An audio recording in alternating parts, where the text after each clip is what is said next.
Hello and welcome to the Tyre Recycling Podcast. I'm Richard Wilson, a contributor to Tyre Recycling, and Ewan Scott, the editor for Tyre Recycling, is back again.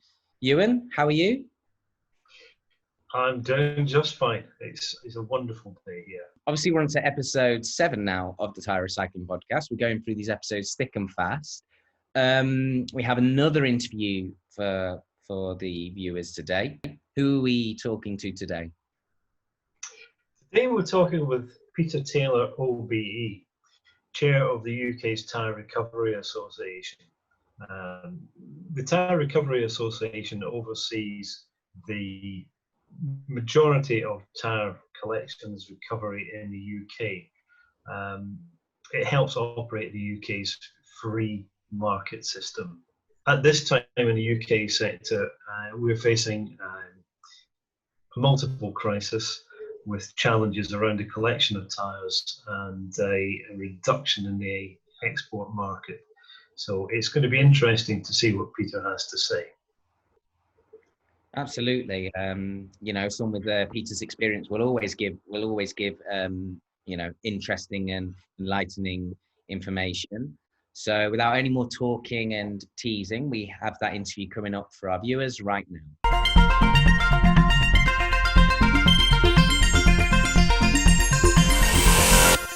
Peter, there have been increasing reports of tyre dumping across the UK. There was a fly tipping incident in Glasgow. There's been an exempt site in Bradford, that has been abandoned, and there's been some large-scale dumping of baled tyres in Northern Ireland. There's also been a number of fires, particularly in the Manchester area, at exempt sites. Can you say why this is still happening? First thing to say is sadly it's entirely predictable. We warned our regulators at the beginning of the year that we were facing rising gate prices, and that would present an opportunity for willful opportunism in some corners of our business. That is exactly what is happening. And if I can lead on from that,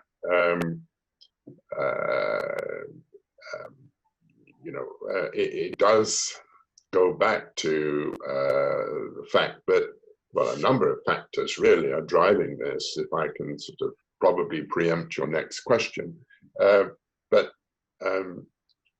Some small collectors have been charging below market rates, and they've been caught short. Others have simply caught on to a criminal opportunity, nice learner, as we might say. And then perhaps a third element is that exempt operators, and you've just given me some evidence of that, that exempt operators have been given more storage leeway, but this is just leading to more problems down the line. And there may, in some quarters, be a naive expectation that on the part of some collectors at the margins that, and indeed retailers, that gate prices may yet fall. So far, this is misplaced, and it's a misplaced bet on a doubtful hope. And certainly there is no immediate expectation or indeed likelihood that the bale trade with India will resume. Okay, so you did preempt my second question. Well, I'm psychic. We'll move to the next one. Is the voluntary recycling structure in the UK and Northern Ireland robust enough to overcome the undercutting of collection fees, and how will you win in the end?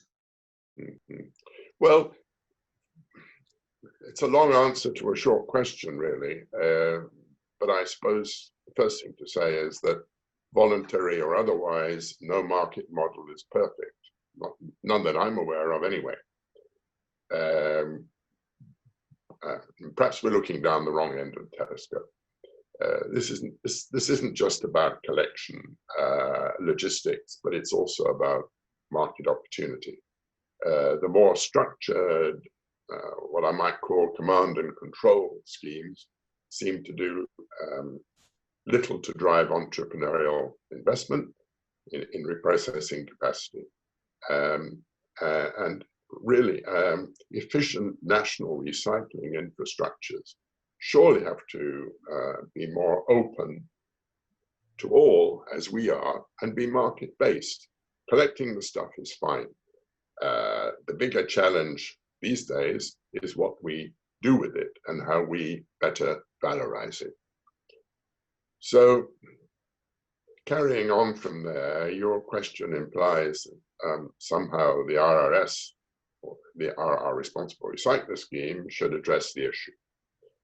This issue of rogue activity in collections, whereas it is largely driven by inadequate regulatory infrastructure, and of course coupled with weak enforcement. And these aren't problems unique to the UK. They are commonplace across the Western world. Are there holes in the recycling bucket? Yes, of course there are, but they're not that difficult to plug in the UK context. First of all, we are still waiting for an end to the low-risk exemptions regime. Surely, if ever there was a misnomer, it is that. That has been delayed further, at least until early next year, I would think. And we have very weak duty of care requirements. And let's not forget that duty of care applies to all of us in the recovery chain, including consumers and retailers. But dumped tires come from somewhere, and usually that means from a retailer. Onesies and twosies, yes, from individuals, but the sort of fly tipping we are witnessing clearly is the result of the activities of rogue operators, rogue collectors at the margins, presumably dealing with retailers who are less than concerned where their waste tires end up, who takes them away, and then what happens to them. So there are duty of care issues here.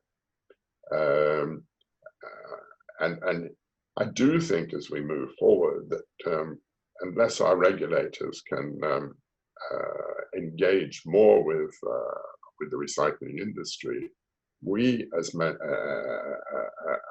tire industry may need to do more to see what can be done to reach out further to retailers, and in so doing try to square the circle, because that is the problem at the moment. We actually have an efficient infrastructure, but as I mentioned just now, there are holes in the bucket, and our regulators, and I'm afraid it's a common problem, too many of them tend to be regulation junkies. And regulation without enforcement is pointless. It gets us nowhere. It has got us nowhere.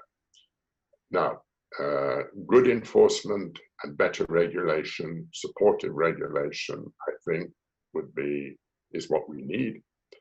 But if we don't have that, then the industry, the wider tire industry, probably needs to take a greater initiative to see what we could do to square the circle further by engaging with retailers. And I know this is something the NTDA has been thinking about, but it needs to go wider than that. And we've had one or two discussions along those lines with one or two of the devolved administrations.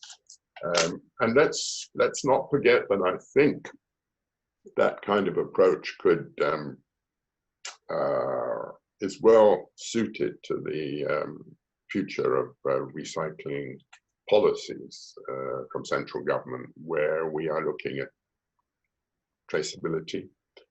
Of course, we have the Responsible Recycler Scheme, which is audit-based, but that is still a physical audit.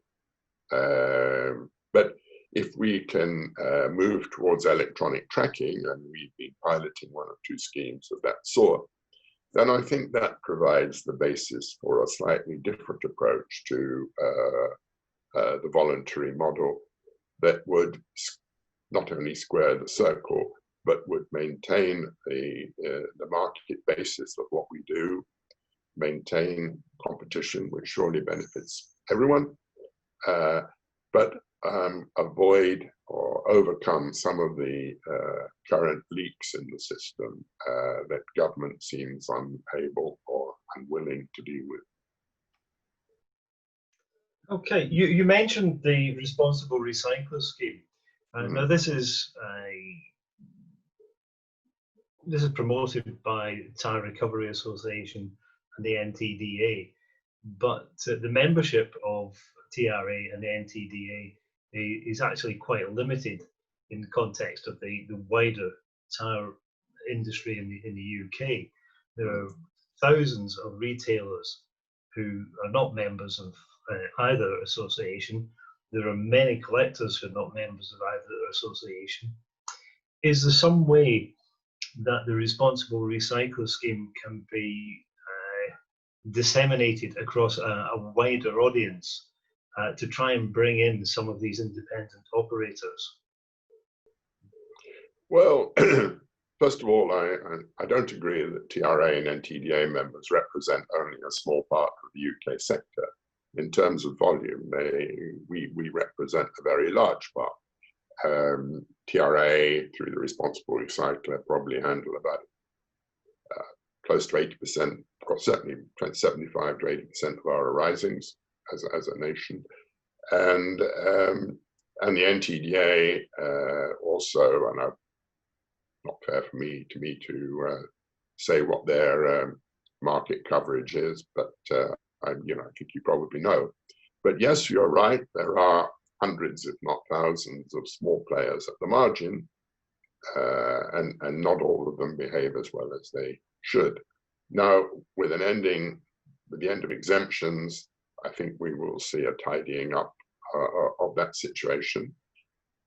It'll be put up or shut up time. You can either become fully, if you're an exempt operator, you have a choice of going out of business or becoming fully permitted and doing the job properly.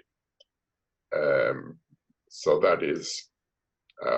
that's very, very helpful. But I do think that there is scope to tighten up on the way that retailers engage with best practice. It's very, very easy for anyone to acquire a waste collector's permit.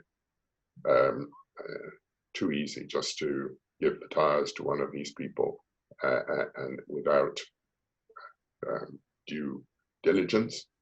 And very often those tyres are loaded onto a white van, and in some unfortunate cases are simply dumped at the roadside just around the corner. Now, that is not right. That has terrible consequences for the image of our industry.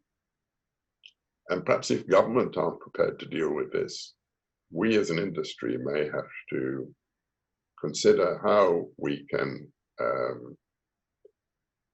try to do the job for them. But there has to be a willingness on the part of government to engage with that process and to fully understand the need. So I think that's where we are at the moment. These are quite frustrating times, as I think you know. We do engage constantly with government, but sympathy isn't enough. We need more practical support. Regulation is not enough without enforcement, and regulation that is simply a means of avoiding more direct responsibility in the hope that the one-size-fits-all approach will work isn't helpful either. We need regulations that are help us create the commercial environment that we as an industry need. And remember, the TRA is an association of food processors as well as collectors. and we're not there yet. And I think too much focus is given to the logistics of collection rather than of developing viable outcomes and the sort of market conditions that entrepreneurs would like to exploit, and the financial establishment would like to support. And that's just not a UK challenge. That's the challenge everywhere across the Western world. Okay. Final question, and I can guess what your response to this is going to be. There's currently a white paper on extended producer responsibility being discussed across various waste streams. As a single waste stream, is the tyre sector a target for an imposed EPR scheme? I don't think we're a target for an imposed EPR scheme, but certainly tyres are one of the half dozen or so waste streams that are of concern. And government has said that at some time over the coming 3, 4, 5 years, it will consider whether an EPR approach is appropriate to us and indeed to others. Now, I hope we will be looking at all of this in a sensitive manner and not in a one-size-fits-all way. The other thing I would say to you and to government is that as an industry, we've long been subject to a 100% recovery obligation. So we're unusual in that respect. So what then is the purpose of EPR? And indeed, what is EPR? We never, we have never, perhaps we have as a country, but we haven't across the wider world, we have never come up with a single definition of producer responsibility. Who, after all, is the producer? Different nations have taken different views on that.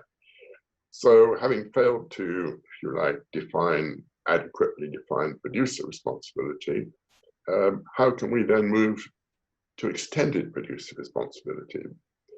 It's rather like saying, well, you know, the bicycle's wobbly, so pedal faster. I don't see in our case, what EPR is going to achieve, because we are surely already, with our 100% recovery obligation, in a post EPR scenario. Our challenge as an industry is to eliminate bad practices and to create market opportunity and investment in the better valorization of end-of-life tires. And remember, end-of-life tires, unlike some wastes, are readily have intrinsic worth, so are readily valorizable, if I can use that term. We are not a waste stream that lacks option.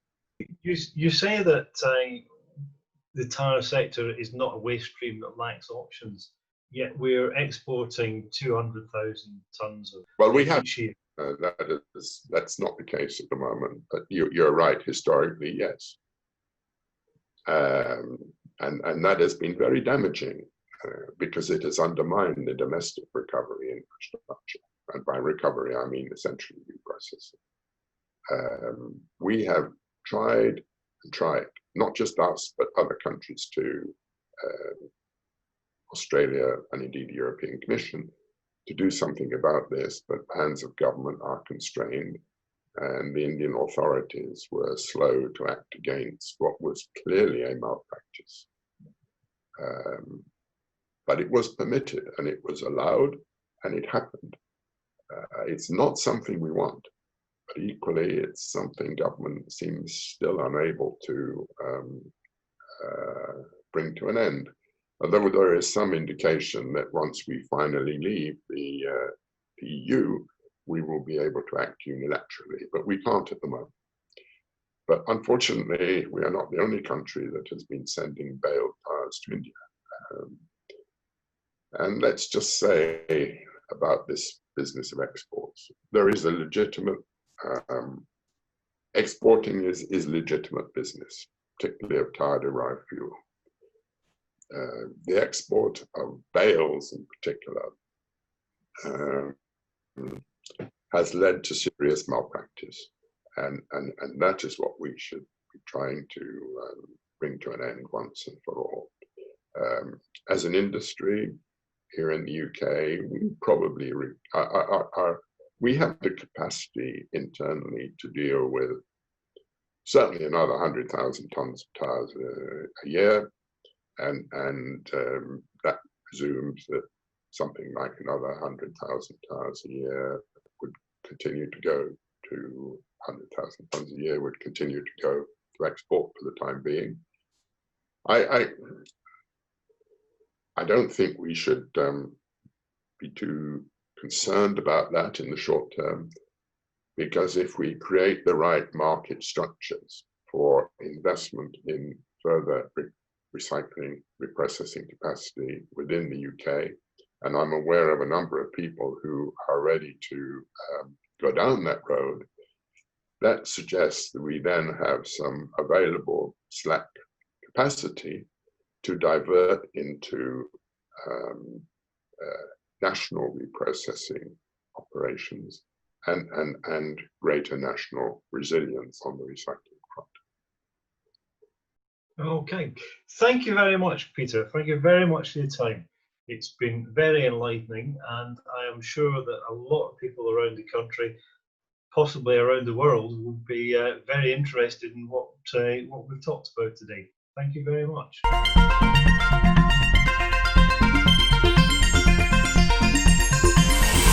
And there we have it. That was our interview with Peter Taylor. A bit of a longer interview than our viewers are used to, but all the same, we hope there was a lot of interesting information that has come out of that. Ewan, for you, what did you think was quite enlightening and quite illuminating from that brief chat we had?